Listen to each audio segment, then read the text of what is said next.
हमारे साथ इस वक्त मौजूद हैं रामकृष्ण चौरसिया। इकलौता शख्स रामकृष्ण ही हैं जो कि ज्योति से भी लगातार बातचीत करते हैं और आलोक से भी लगातार बातचीत करते हैं, और कहीं ना कहीं रामकृष्ण चाहते हैं कि दोनों फिर से एक हो जाएं। जी, बिल्कुल। रामकृष्ण, बताइए, पहले आखिरी बार दोनों की कब बातचीत कराई थी आपने? आखिरी बात यही जो बात हुई थी इन दोनों लोगों में कि एक हो जाएँ, विवाद थोड़ा-थोड़ा हो रहा था, इन्होंने धूमनगंज थाने में एप्लीकेशन दे दिया था। तो बात हुई लेकिन बात नहीं बन पाई। उसके बाद से यही था कि बच्चों को मिलने दिया जाए, वो दोनों बच्चियों से मिलने के लिए काफ़ी परेशान थे।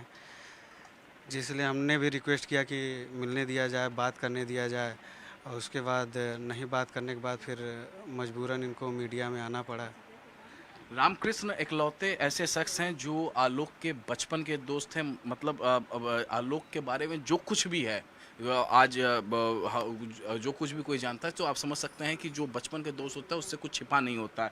तो सबसे पहले एक एक करके मैं आपसे पूछूंगा, देखिए, क्योंकि आप लगातार बातचीत भी करा रहे थे जी, आलोक और जी, और ज्योति के बीच में। जी, वो 8 मिनट का कन्वर्सेशन भी हमने देखा था कि किस जी, तरीके से आपने बातचीत कराने की कोशिश की थी। मुझे एक बात बताइए, सबसे पहली बात, जी, जो ज्योति ने आरोप लगाया जी। कि सफाई कर्मचारी था ये, लेकिन झूठ बोल के ग्राम पंचायत अधिकारी अपने आप को बता दिया था, जी। झूठ बोल के शादी हुई थी, इस बारे में ज्योति से आपकी बातचीत हुई, आलोक की आपकी बातचीत हुई? देखिए हम तो शुरू से ये बाद में इलाहाबाद चले गए पढ़ने, हमने आजमगढ़ आ गया पढ़ाई करने। तो इनका जब 2009 में हुआ तो हमने पुलिस वेरिफिकेशन उसमें आता है, तो ये हम हमारे साथ आके इनका हमने सफाई कर्मी का पुलिस वेरिफिकेशन कराया। वो इलाहाबाद रहते थे, यहाँ का मैनेजमेंट हम और एक दिनेश मौर्य थे वो देखते थे, घर पे जितने भी कार्यक्रम होते थे। तो हमने शादी कार्ड हम ही लोगों ने छपवाया था, उस पर कहीं जिक्र नहीं था। जानते ही हैं फ़ोटोशॉप का ज़माना है, कोई कहीं से लिख के चीट कुछ भी चेंज कर सकता है। तो शादी वाली बात उस समय सबको क्लियर थी। हालांकि ये दूर की रिश्तेदार भी हैं ज्योति मौर्य, जो इनके एक चाचा हैं घनश्याम, उनसे डायरेक्ट रिलेशन था इनका, उन्हीं के माध्यम से शादी हुई थी। इनके एक चाचा इनके जस्ट बगल में दरोगा थे, चिरई गांव के पास जो थाना था। हाँ, पहले सिपाही थे फिर वहीं पे दरोगा हुए। तो सारी चीज़ें क्लियर थी, हम ही ने उनका वेरिफिकेशन कराया। पुलिस वेरिफिकेशन जाता है, कलेक्ट्रेट से जाता है, हमने कलेक्ट्रेट में रहा है। तो ये चीज़ें पहले से ही 2009 से ही क्लियर थी कि हाँ ये सफाई कर्मी हैं। आखिरी बार आपकी ज्योति से कब बात हुई थी? आखिरी बार हम फेस टू फेस गए थे इलाहाबाद। इनका जो आलोक के पापा हैं, इनका पैर फ्रैक्चर हो गया था, तो इनके आवास पे हम गए थे देखने के लिए।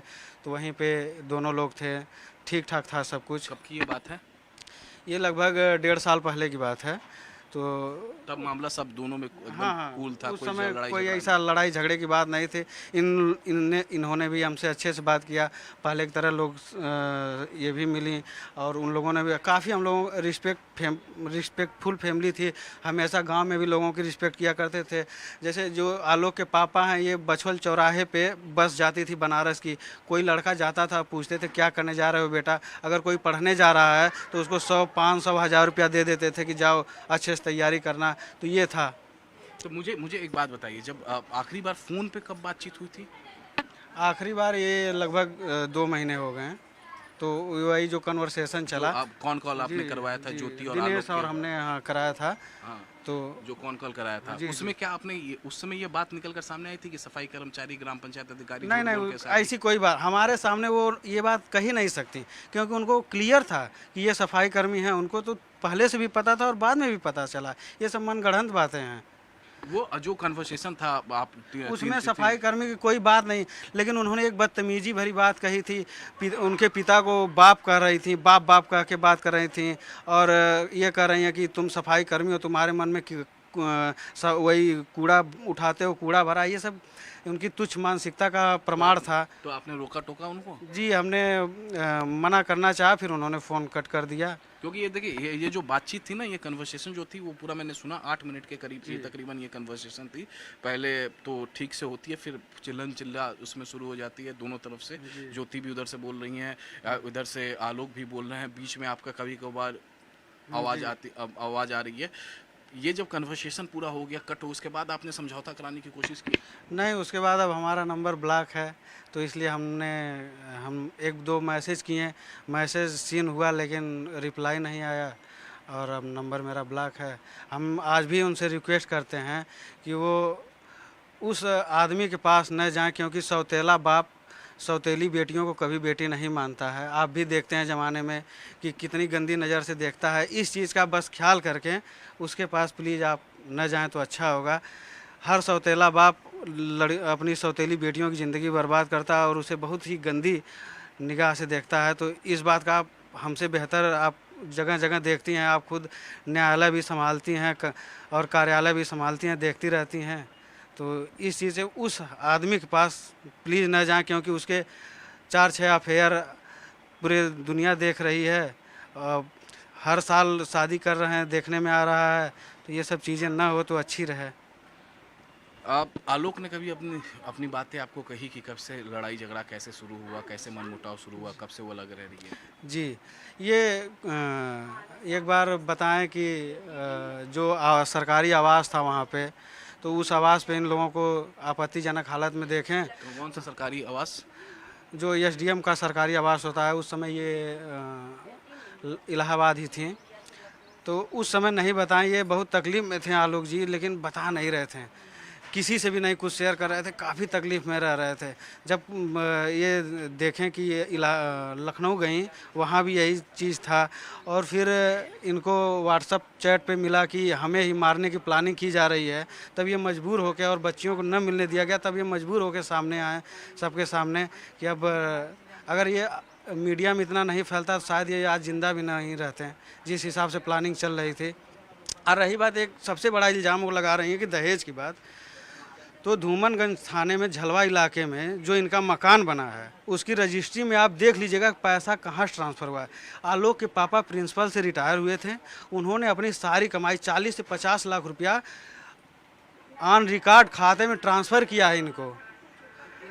उसके खाते में ट्रांसफ़र किया, उस पैसे से ज्योति के नाम पे उन्होंने ज़मीन ली। चाहे होते हैं तो अपने नाम से लेते हैं। ये प्रयागराज में लिया गया है? जी, ये प्रयागराज ये में। कब लिया गया है प्रॉपर्टी? ये थोड़ा टाइम हो गया, एग्जैक्ट मुझे याद नहीं है। एसडीएम बनने के बाद? जी, एसडीएम बनने के बाद ये ज़मीन ली गई है, जो कि इनके पापा के रिटायरमेंट की कमाई इनके खाते से ट्रांसफ़र की गई है। और उसी ट्रांसफ़र वाले पैसे को ही उसमें जिक्र भी किया गया है बैनामे में, और ये उल्टा इन्हीं पे इल्ज़ाम लगा रही हैं। ये तो हर गरीबों और बेसहारों के लोग पैसा देके खुद सोचते हैं पढ़े लिखे आगे बढ़े। आखिरी बार आप क्या कहना चाहते हैं ज्योति से? ज्योति से दोबारा मिलने की कोशिश करेंगे? ये जो जी, ज्योति बिल्कुल वाला- मिलने की कोशिश करेंगे। हमें उनसे काफ़ी प्यार मिला है और उनके पूरे परिवार से हमेशा मिलता रहा है। ये हो सके तो आप प्लीज़ कम बैक हो जाइए। आलोक और से आखिरी बार आपकी बातचीत? आलोक से तो हमारी लगभग डेली बात होती रहती है। कब आज नहीं हुई, कल हुई थी, परसों हुई थी, क्या कह लगभग रहे थे कल वो? बात हो रही थी। बस परेशान है, काफ़ी बच्चियों को लेके बहुत ज़्यादा चिंतित हैं। बच्चियों को भविष्य के लेके उनके पापा, पूरा परिवार सिर्फ बच्चियों के भविष्य को लेके बहुत ज़्यादा चिंतित है। उनके साथ फैमिली कोर्ट में ये मामला कब पहुंचा? फैमिली कोर्ट में जब इनसे ये तलाक मांगी, इन्होंने देने के लिए नहीं तैयार 3 हुए। महीने, 4 महीने, 6 महीने? हाँ, कितने? 3 महीने की बात है। 4 महीने पहले से ये मांग रही थी। उसके बाद जब इन्होंने तलाक नहीं दिया तो इन्होंने फैमिली कोर्ट में और इनके 4 लोगों के ऊपर एफआईआर करा दिया, जिनके बाद इन लोगों ने मुचलका भर की ज़मानत ली। ये बहुत शर्म की बात है कि जिन्होंने कभी थाने का मुंह नहीं देखा। इनके फैमिली में 30-40 लोग गवर्नमेंट एम्प्लॉई हैं, 10-20 टीचर हैं। टीचरों की फैमिली आप जानते ही हैं कितने संस्कारी होते हैं, कितने अच्छे होते हैं, कितने सभ्य, कितने सुशील होते हैं। तो ये थे रामकृष्ण, जिनका साफ साफ ये कहना है कि जिस तरीके से पूरा मामला निकल कर सामने आया, ये एक बार फिर से रिक्वेस्ट करते हैं ज्योति या आलोक से कि वो सब एक हो जाए। लेकिन कुछ दिनों पहले जो कन्वर्सेशन हुआ था आलोक और ज्योति के बीच में फ़ोन पर, वो इन्होंने ही कराई थी और ये लगातार आलोक और ज्योति के कांटेक्ट में थे। लेकिन अब इनका कहना है कि पिछले कुछ दिनों से ज्योति ने, एसडीएम ज्योति मौर्य ने इनको ब्लॉक कर दिया है।